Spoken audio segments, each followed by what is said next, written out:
Good morning, Vietnam, boy, boy, boy, boy, boy. I feel honored and the privilege, and you ain't gotta ever worry about me taking you out of anything, cause I know you where you supposed to be at right now. I am elated, and I want to make sure the world knows a good friend of mine is going to join me tonight. So I'm asking y'all, good people, to share, share, share, share, share. Um, the Alderwoman Gibson Carter, Kesha Gibson-Carter, KGB, no, KGC is in the building, y'all. And so I want to make sure it's clear. My name is Jay, a friend of Miss Carter. That's my name tonight. And so I appreciate you taking the time to be with me, Miss Carter. Here we talk about the what if scenarios, and it is what it is. And you know what? We got a pickle in Savannah, Georgia. I know we got a pickle in Savannah, Georgia, but we know what we got when we got you coming on the show. So, how you doing tonight? We about 24 hours away from the debacle that happened at the Capitol Hill in Chatham County. How you doing tonight? I don't know about a debacle. I slept very well last night. I know All you is well. did. All is well. All is well. I want to say hello, Savannah. Hello, Savannah. And hello to It Is What It Is. It is what it is. Thank you so much for having me on your show tonight.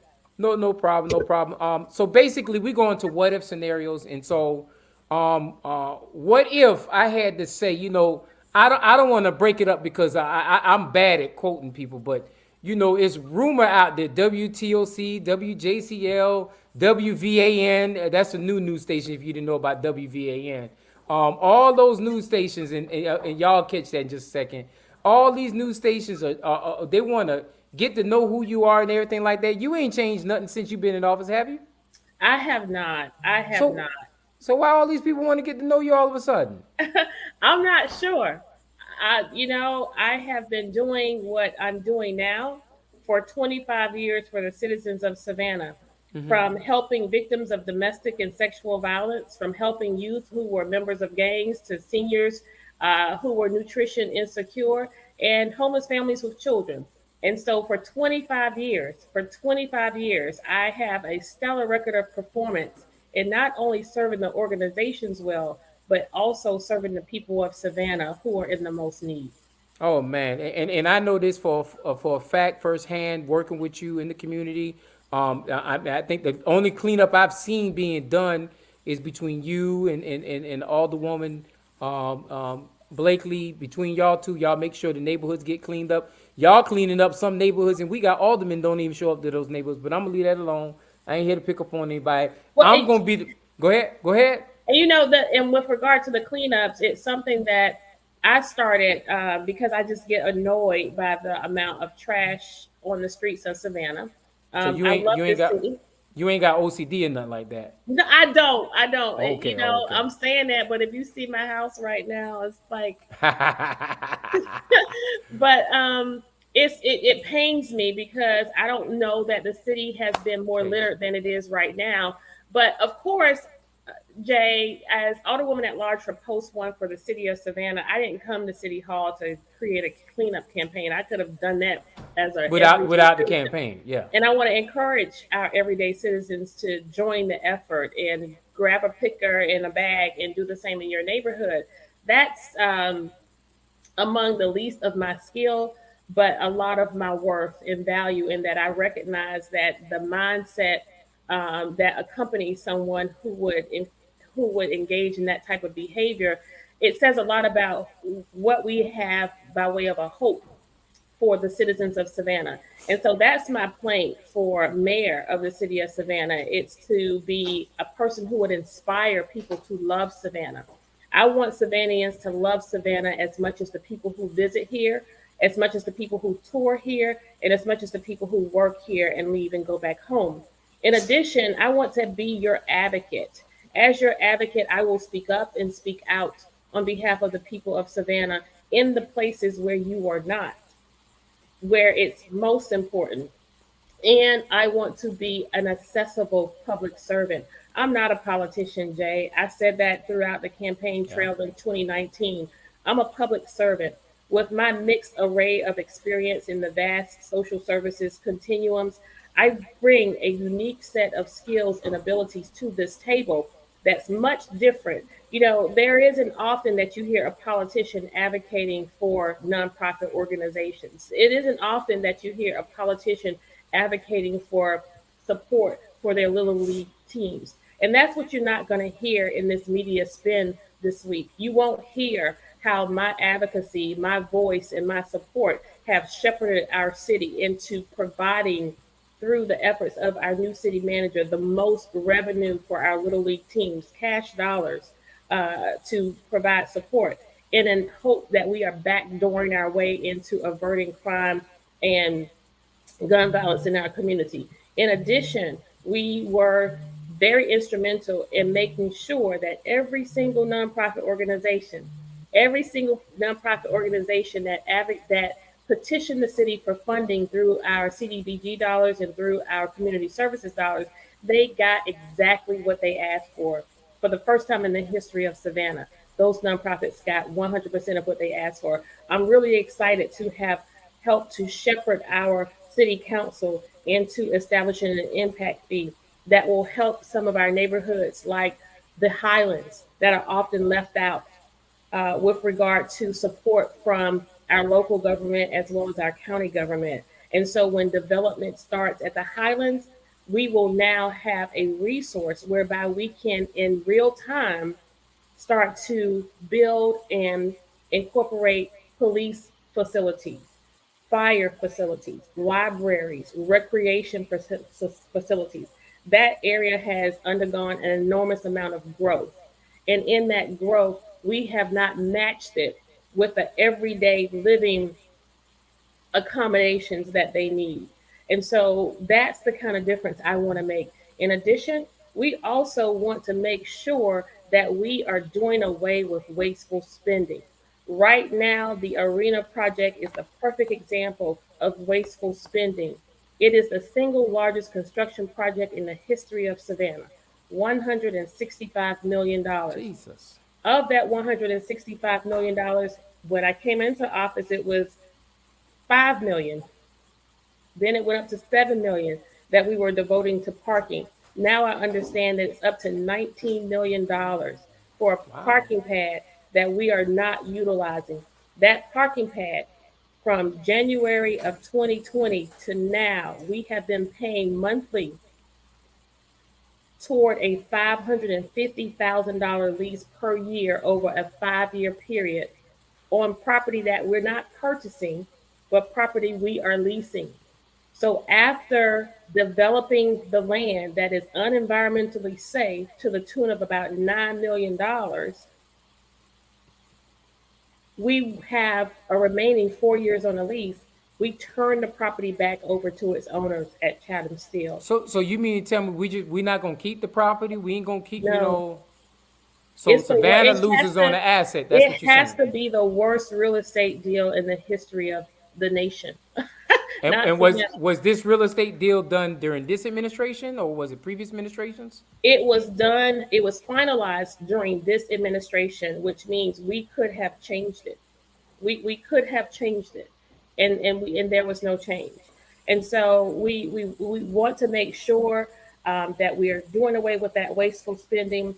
We are uh, not raising people's taxes. Last year, the majority on this council raised the millage rate or kept it the same, which essentially is raising people's taxes. Right now, in the second district, we have a 95-year-old lady who lives in the corridor where 4 condominiums will be sold for $750,000, which makes her taxes go up. And so, how does a 95-year-old woman, you know, position herself to absorb that increase? It's not Yeah, fair. We that's have no crazy. inclusionary zoning. And so we are fighting for those equitable policies. And I'm pleased to be supported by Alderwoman Bryant Lanier, who is very well versed in that area and has made her position known in terms of what we need to do, not only for her district, but throughout Savannah. And then we want to make sure we are taking care of those who we expect to protect and serve our citizens of Savannah, and that's our police department. We expect police officers to protect and serve the citizens of Savannah. We, thereby, as leaders of this community, should make sure we are protecting and serving our police officers. Never in the history of this nation has it been more difficult to be a police officer. We are right now deficient in the number of police officers we currently have on our force. Over 100 police officers down. And that doesn't include the ones who are on medical leave and who are suspended for whatever reason. And so when we have that equation, we don't know that policing can't stop crime because we're deficient. Why are we deficient? Because we are losing more police officers than we are recruiting. And we're not losing police officers because they're going to other stations or going to other jobs or leaving policing. We're losing police officers to waitress jobs. I met a police officer from Metro who left, and she's a waitress.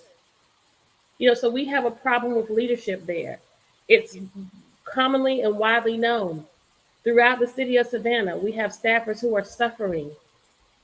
We have a city manager who I'm hopeful will help us to right those wrongs that have been done and turn that ship around. But until then, we need a leader who can get out of the way of the city manager, take politics out of personnel, and do the right thing. Morale is at an all-time low. If you can imagine, since I've been in office, I've had 4 city managers. I've only been in Oh office wow. 2 years. And you, as an elected official, what does that say to you? That's redundant because I mean, when you don't have no cohesiveness in that office, it takes anywhere from 6 months to even just start to get through the weeds of things and how money is. When we talking about $400-500 million, we ain't talking about no chump change. Mm-hmm. I mean, no cohesiveness to it. I mean, it causes a bigger rift in our government structure. So I mean, I can only imagine. You come to work one day and then you got a whole brand new person you got to work with every single time. Yeah. I just don't see it. And so, and that's those are the wrongs that we want to make right. We cannot go and resurrect old city managers who behaved badly when they were in office and expect them to do the right thing when they come back to office. We cannot keep with this uh, good old boy way, the establishment way of doing business. In 2019, the electorate spoke loud and clear, and they sent an indictment across the entire city of Savannah administration and voted nearly an entire council out, and in short order voted a new one in. Uh, Hmm. as that indictment came about, in my mind, I came in recognizing that spoke volume. Though the people of Savannah wanted change. They said no more business as usual, no more establishment politics, no more are we interested in investing in brick and mortar projects. We want more investment in flesh and blood. And what do? In short order, over the last 2 years, we basically just picked up that baton from the previous administration and we ran with it. The majority on our council ran with it. And as a person who did not come in interested in being a part of the big boys club, I said last night, I don't need a car account at the local BMW or Mercedes dealership to lease me a car. I don't need someone coming to paint my home or do repairs or add on additions. I don't need the ride in the private jet or the dinner at the Chatham Club or the golf club. I came here to serve. Again, I'm not a politician, I'm a public servant. And as such, you have to deny yourself. And that's what I'm presenting myself for to the city of Savannah once again. I'm denying myself. This is hard work. This is some heavy lifting. Yeah, man.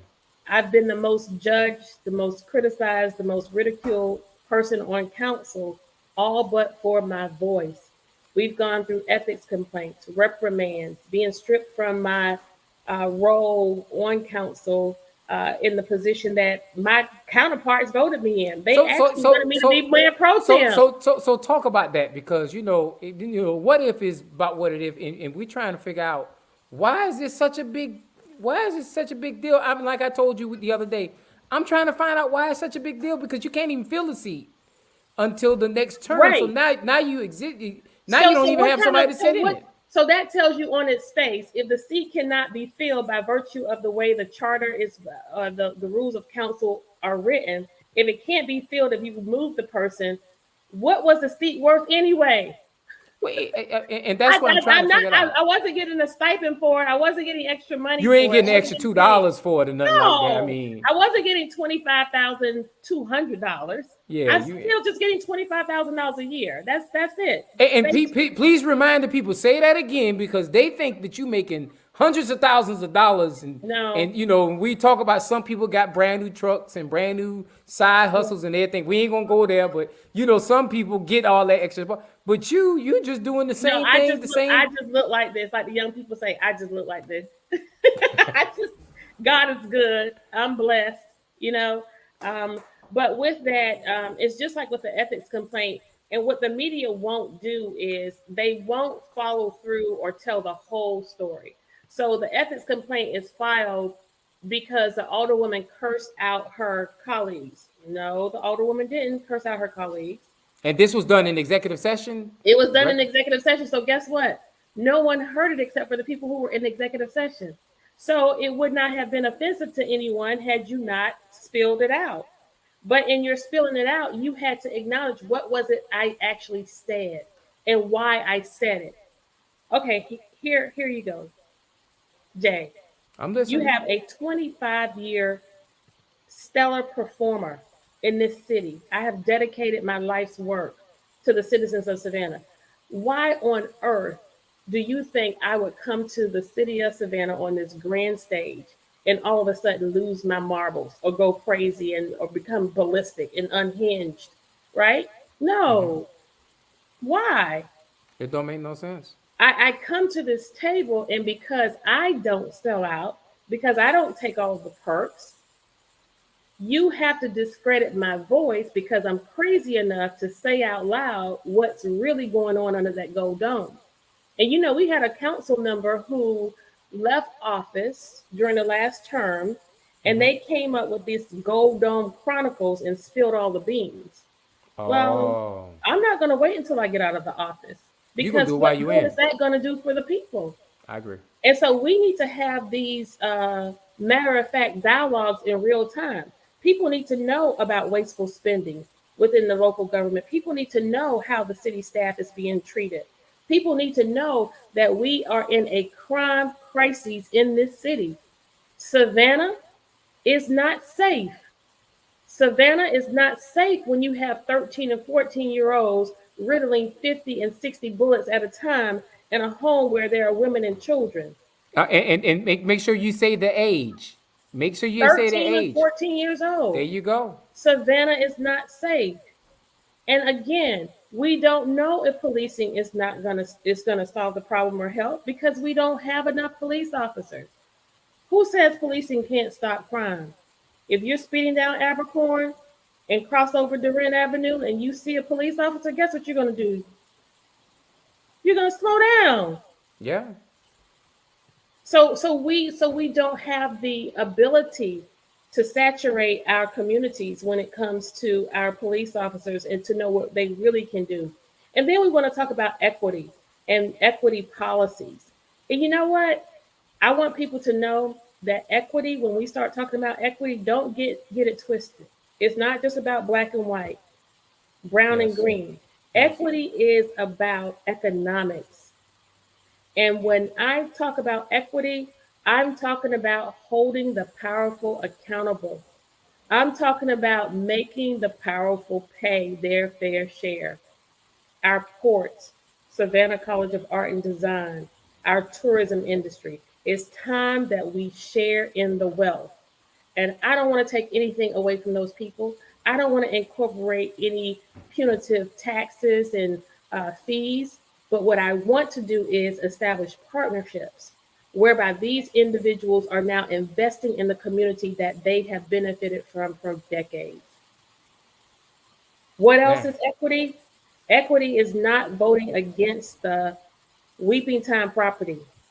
Hmm.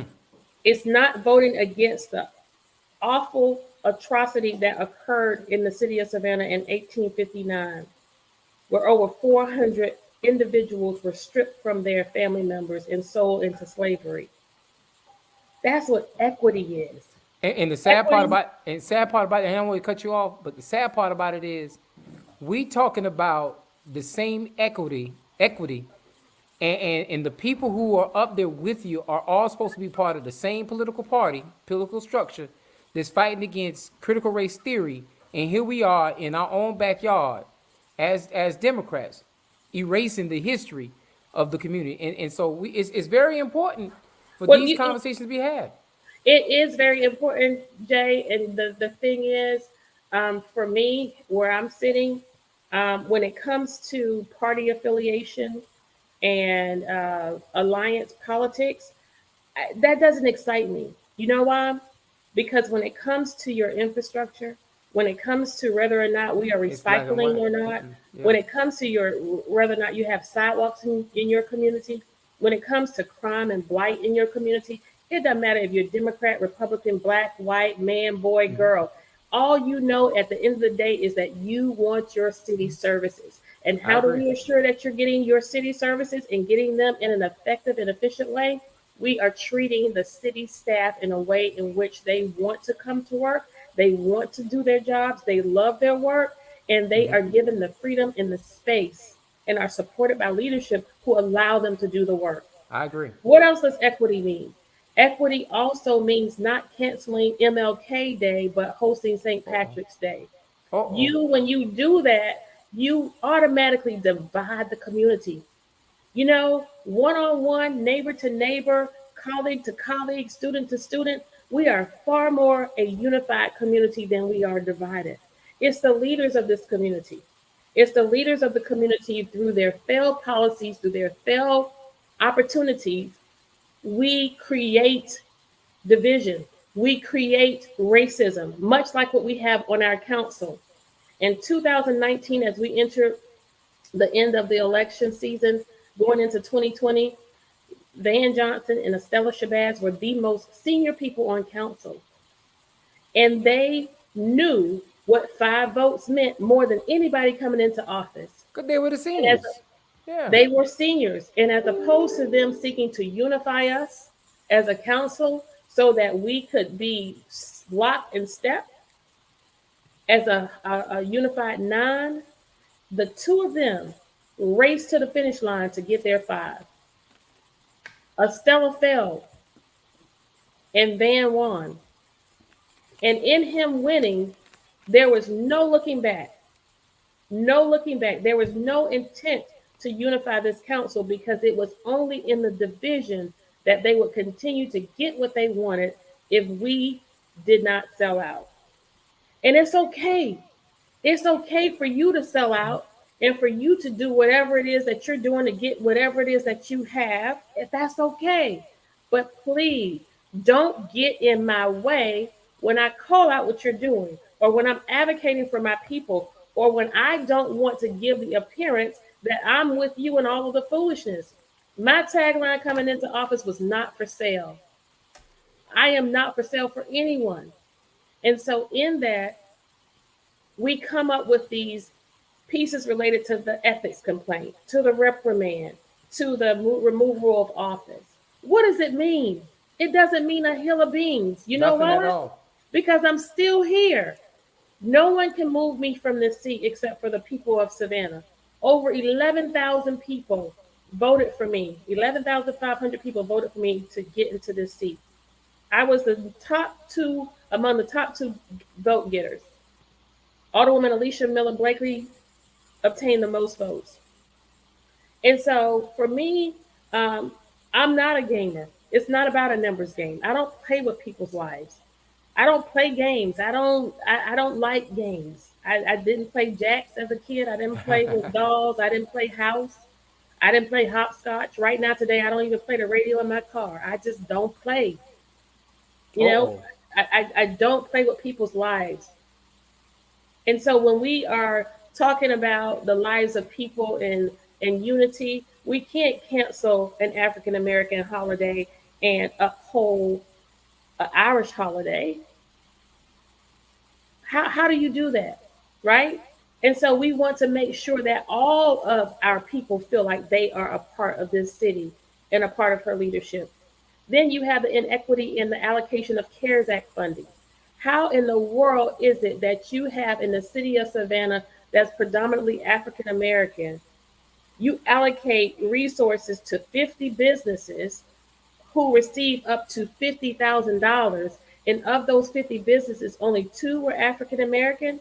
And then the inequity geographically, of those 50 businesses, 90% of them were in the downtown corridor. You forget about all of Wow. the white businesses, the black businesses, the brown businesses on the south side, on the west side, in East Savannah. And those are the areas that need just as much equity as the other And inside we downtown. cannot hide behind the fact that somebody else did. You can't do that when you are a leader. You have to take responsibility. And so, what we want to do going forward is we want to make sure, make certain that we are unifying Savannah, we are unifying our council, and we are unifying our staff. This is the most unhealthy council that I have knowledge of. I have traveled to the National League of Cities and I've attended conferences at the state level with the Georgia Municipal Association. And there isn't one council member I have come across, those who are in the majority on their council, as well as those who are in the minority on their council. And not one of them speak to the experiences that we have here in Savannah. This is a very sick administration. And so what we want to do is we want to heal her, we want to help her, and we want to get her over the hurdle and help her take her rightful place as the beautiful city of Savannah that she is. All right, so you know I can't let you go nowhere without talking about this tagline. So your tagline, let me get this correct. What was your tagline in 20 what was it? 2019? Not for sale. Not for sale. So so you know the all the news anchors and everybody under the sun have given you a new tagline. What Now, is do you that? want me to say your new tag? I It have no. doesn't matter about the chair when one day I'm going to be the mayor. So you can just carry on with the nonsense. I added that area to carry on with the nonsense. But we hear you got a new tagline and everything like that. And you know what? I've been with you from day one, to son. And I'm not gonna be one of the ones who push you into a corner to run for mayor. If you're gonna run for mayor, you're gonna run for mayor because God told you to do it. And ain't no man on earth, I don't care if you said that, because they don't even know, you might just be talking about that 20 years from now. But Right, everybody's going to assume that you're talking about it next year. But right. Alderwoman Kesha Gibson-Carter, keep doing what God has sent you to do. Yes. Be the voice for the people. Be the voice for those people who are downtrodden, left out, not in the conversation. I am beyond proud, and beyond repair. I'm disappointed with some people because you know what? There's so much we could be doing in this community right now, bringing equity as far as DBEs are concerned, as far as bringing construction companies to the forefront, just like Atlanta did back in the 70s when Andrew Young got in office. He made a pact with the governor and said, "Look here, my people, what they need is equity.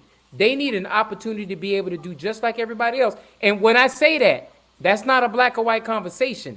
That's a poor and rich conversation. And just as much as those people who have it in privilege, those people who are poor need it just as much. Yes. And for Savannah to be suffering almost 20, 30 years in the 30+% column as far as poverty is concerned, it's atrocious, it's egregious, it's any other word you can say this in a negative term. It's flat out unacceptable. Yeah. Jay, we generate the most money for Georgia, only second to Atlanta. Savannah generates the most money for Atlanta, only second to Savannah generates the most money for Georgia, only second to Atlanta. That's a big deal. That's We a huge boast deal. of having one of the largest ports in the nation, the best ports. When I don't like talking about the ports around my longshoremen. I have to get it exactly right. They say we the best, we the biggest, we the most producing. Our port is it and all of that. How about that, guys? I love my longshoremen, and we are essentially the tourist capital of the Southeast. We have a lot of worth. We have a lot of value in this community. And for us to be making up nearly three times the national average in poverty is unacceptable. And it's because of the lack of initiatives and policies that are inclusive with livable wages, Yes, we can't do much about minimum wage because of a state statute, but guess what we can do? When we are bonding hotels, when we are establishing opportunities for businesses to come to this city, we can put demands on them as a trade off. Okay, if you want this bond from the city of Savannah, everybody who works here at your hotel have to start off with $15 an hour. We can no longer continue to allow the giants to take all. Gentrification is running rampant in our community. If we do not do something within the next administration, before that, actually, We got two in the years. next 5 to 7 years, Yeah. the complexion of Savannah will change. And her complexion won't be all black and white.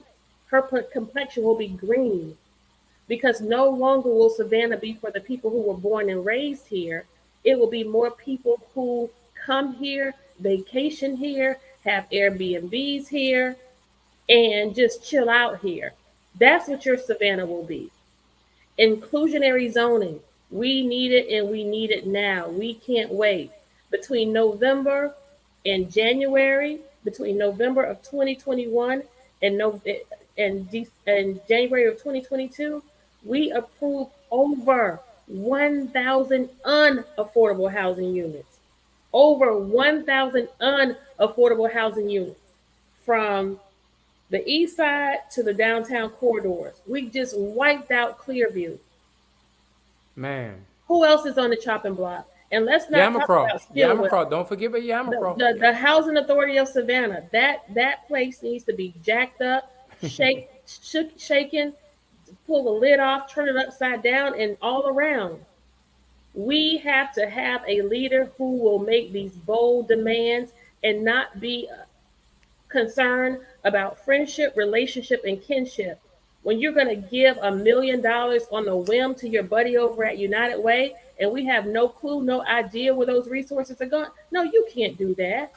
Not when we have the inner city night shelter perfectly poised to provide support service to the worst of the worst of the worst and the hardest to serve of our homeless population, those who are mentally challenged without support, those who have strong criminal history, those who are sex offenders. There's only one agency in this city that can take care of those people. That's why you see all those folks under the bridge because they're not getting the support that they need. Homelessness has never been what it is in this city. And I don't care what's happening in other communities. I don't care what trends are trending across the United States as it relates to poverty and homelessness and uh, little police. We have a standard here. Just like I tell my children, I don't care what your friends and my neighbors are doing with their kids. We have a Man. standard here in this house. Yes, ma'am. You better tell them. And in Savannah, the resources are plentiful. We just need to get the right people in the right seat to make the right decisions. And when the bear was poked, it Uh was oh. no joke. Uh oh. When the bear was poked, it was no more joking around. Because if this is the best that we can do by utilizing the resources of the city and our time and the staff, aggravating the city attorney and the city manager and the city clerk, no, we can't do this. We can't go on in this thick administration. So what we're going to do, we're going to buy our time. We're going to do what we have to do in this next 12 to 18 months. And then when it's time, we're going to hit a reset button and we're going to take Savannah in the direction. We're not going to make her great again because she never was great. She ain't never been great. We just But gonna make her great. we're just going to make her great. Yeah, that's it. Yeah, man. I appreciate you taking the time. I know I only had 30 minutes, and I know I elaborated for 5, 6 minutes, but I appreciate you taking the time. It's so important for your message to be out there, be heard. Um, um, you know, I want this not to be the last time. And like I told you, me and you talked. Maybe we need to make sure we have a reflection out there every single time that we have a city council meeting. Maybe we just need to give a candid conversation about we saw what we saw on TV. Now this is how it affects us. This is actually Because what happened. because And I this is want this people is to it. go to the January 27th agenda. Jay, during the last meeting, the workshop was devoted to the removal of the I-16 flyover under the guise of reclaiming the old West Broad Street corridor. There was talk of returning her to her heyday, where in the heyday it was a black mecca for businesses in that area. Are we really reclaiming her for that? Well, Yeah. let's see some evidence of it. What if you Also, and if you said you were doing that, where's the policy that goes with that? That's my exactly, question. Where's the exactly. policy that goes with So, that? so we want to do away with gaslighting the people. I want the citizens of Savannah to understand and recognize this is not about a popularity contest. We can no longer relegate our life, safety, our health, and harmony in our community. We no longer can relegate that to friendship, kinship, and relationship. This is not about who likes who. Guys, this is about what we want this city to be. You all are raising children, they're going off to college, they're matriculating at Savannah State and GSU. These kids are not going to stay here because they won't be able to afford to stay here. We need to create the Savannah for our families that we want to see. And I like your ship analogy, but I want to add one more ship that we got to get rid of: ownership. We got to stop being owned by the establishment and the Yes, economics sir. that drive it.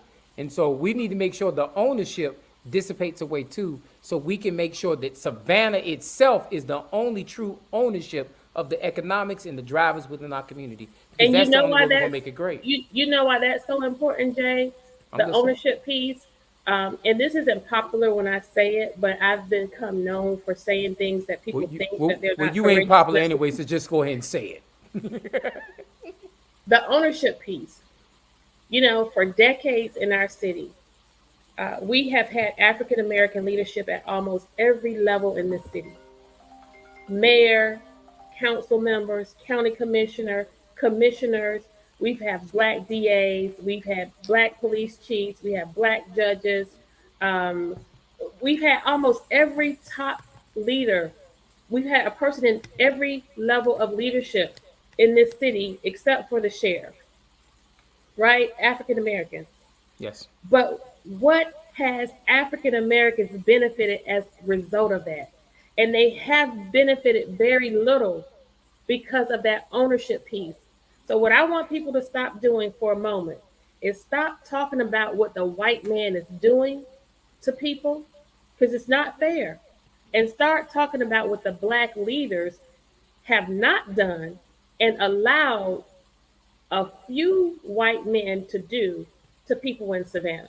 And so, with that, we want to go forth recognizing, again, as I stated earlier, we are far more unified than we are divided as neighbors, as colleagues, as students, as church members. And we want that to be our focus. And don't get caught up in the rhetoric of these giants when they try to intentionally divide us as a community. And with that, I look forward to being your mayor for the city of Savannah. But until then, I'm in the seat of Alderwoman at Large, post one of the city of Savannah. Thank you And so we much. and we're gonna do everything we can to make sure you and keep standing on Kesha Gibson. We're smarter with Carter, as someone else told me out there in the world, and we're going to stand with you. And I appreciate you. And we're going to bring you back on the show. And I know you had to take care of business, so we're going to let you Well, I'm exit out making on my your own. rounds. I Yes, feel ma'am. like I'm on a little traveling circuit. I think I'm going to be on everybody's show this week. So We're I'll gonna make I'll sure probably you see you again. we're gonna make sure you get 7 days worth of work out you. So Yes, tell Coach sir. Carter, if I gotta fill in to work out or something like that, let him know. I'll do an exercise or something like Yes, that. sir. But You I can join appreciate you me. He coming. told me I have to get back in the gym, so you can join me. Well, you hold me accountable to that. I'll make sure I do Yes. that. Thank you, Yes. Kesha. Thank you. I love you, Savannah. Good night. And so this is Jay Jones. I'm back. The What If Show. We're talking about what if, and we just had a 40-minute conversation with Alderwoman Kesha Gibson-Carter. Alderwoman Kesha Gibson-Carter, and I'm glad she took the time to address those issues, address those conversations, and make sure she had her statement out there. Because a lot of times when we allow somebody else to tell the story, then our story is not complete, and it's not always to the table, and it's not always adjusted the way it should be stated. And so I want to send a shout out to her for making sure that she came here on this platform to say her story, her conversation.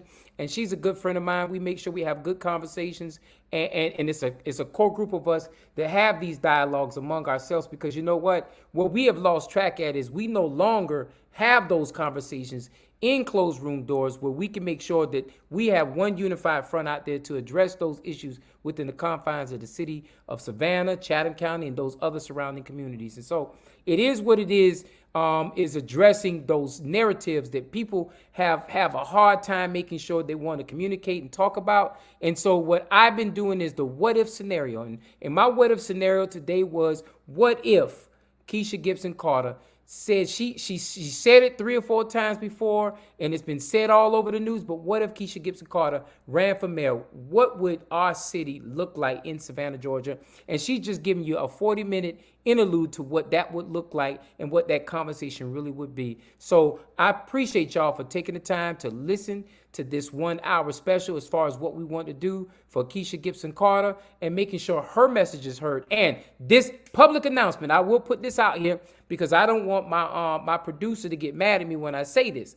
Anybody on city council can come on this show, but just understand this: if you say something that I don't think or I do not agree with that stands for the people, I will call you out for it, because it's so important for us to make sure we're speaking on behalf of the people. And the one thing about heart, everybody knows when somebody speaks from the heart, you can hear it, and it's loud and clear. And it's so important for us to make sure that we're listening to people who are standing up for those with the heart of gold and those who want to make sure they change the narrative and move the narrative forward. And so, I kind of feel cheated because you know what? She didn't say so much that I don't even have any other what if scenarios or statements to even say, because she has to have it. It's either good talk or it's great talk, because you know what? It's been repetitive. And what I've learned through my time in history, when somebody repeats the message over and over and over again, they're either a good liar or they're speaking straight from the heart. And I think that Kesha Gibson-Carter gave us a 40-minute message that was straight from the heart. We talk about 28% poverty. You're right, John. 28% poverty that existed for almost 30 years in this community. And not one time have we heard city council address that 28% poverty. We talk about the homeless issues in our community. Homeless has not gotten any better over the time here. And guess what? It's still prevalent. It's still one. So when we talk about all these different narratives that Alderwoman Kesha Gibson-Carter brought up to us and told us in the first 40 minutes of this show, and now we fast forward to this moment right here where we're getting to the last 15 minutes and we're going to close out with this conversation. It's so important. It's so prevalent that we take the time to make sure we stop listening to the negative Nancy conversations behind closed doors. Stop listening to our foes and friends who don't mean us nothing and can't give you any factual information. And it's time for us to start listening to the narratives and listening to the heart, because what I heard right now is 40 minutes of heartfelt conversation, and everybody can say what they want to say.